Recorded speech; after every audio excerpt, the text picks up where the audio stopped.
Que le Seigneur soit loué une fois de plus pour cette occasion qu'il nous donne de partager avec toi la pensée de Dieu. Je te dis, toute difficulté n'est pas seulement le diable. Tout échec ne veut pas dire le diable. Tout échec ne veut pas dire les sorciers. Toute difficulté, ce n'est pas seulement la main de l'ennemi. Tu peux éprouver certaines difficultés, mais le Seigneur est derrière cette difficulté pour éclater sa gloire. Vous savez, ces jours-là, quand les disciples ont posé la question à Jésus, mais qui a péché pour que cet enfant soit né aveugle? Il cherchait peut-être un sorcier. Est-ce que ce sont ses parents? Est-ce que c'est lui-même? Mais qui a péché? Bien-aimé, on cherchait qui est derrière cet aveuglement. Mais je te dis que derrière cet aveuglement, ce n'était pas un homme de la terre. Ce n'était pas un magicien. Ce n'était pas un sorcier. Ce n'était pas un démon. Mais c'était l'Éternel lui-même. Il y a des gens qui rencontrent des difficultés que l'Éternel lui-même a planifiées. Bien-aimé, il ne faut pas désister. Reste sur place. Que les difficultés ne soient pas une occasion pour toi d'abandonner le Seigneur ton Dieu. On a posé la question, mais qui a péché pour que cet enfant soit né aveugle? En d'autres mots, qui est l'auteur de cet aveuglement?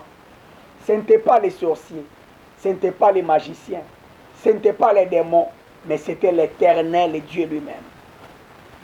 L'Éternel peut être derrière un problème, derrière une difficulté, derrière un combat, mais c'est pour que sa gloire soit éclatée. C'est pourquoi j'ai dit à quelqu'un, il ne faut pas, ma soeur, il ne faut pas faire la guerre à celui qui a Christ. Mon frère, ne fais pas la guerre aux enfants de Dieu.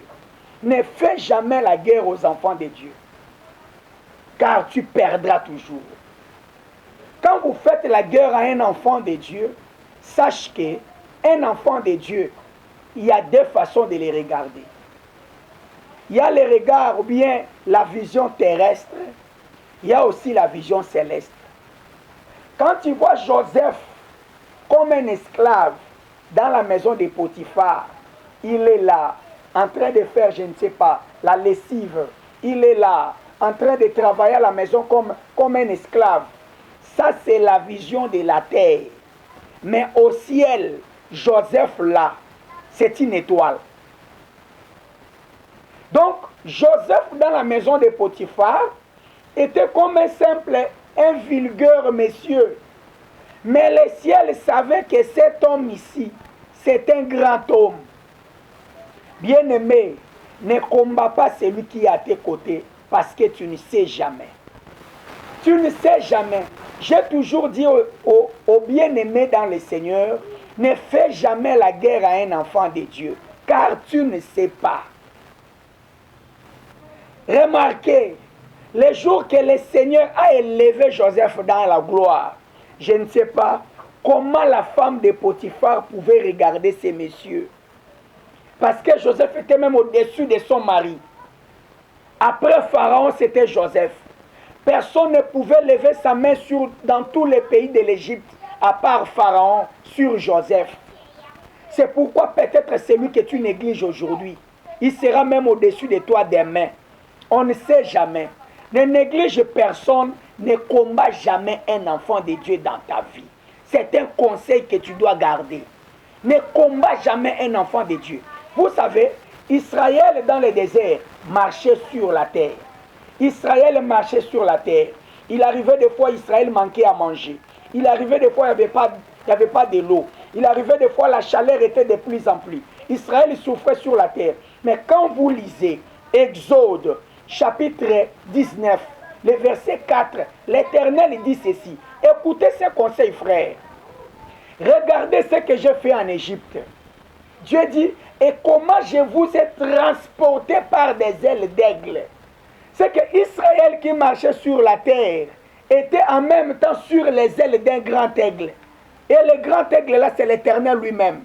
Un enfant de Dieu peut marcher à pied, un enfant de Dieu peut souffrir sur la terre, mais attention, ça c'est le regard de la terre, c'est la vision céleste.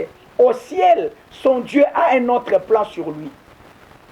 Je te dis qu'aujourd'hui, l'Église du Seigneur, qui est toi, qui est moi, nous sommes sur la terre, cette terre de difficultés, cette terre de problèmes, cette terre de combats. Mais nous croyons que nos vies, selon l'apôtre Paul dans 2 Corinthiens chapitre 5, il dit, notre vie est cachée dans les lieux célestes en Christ.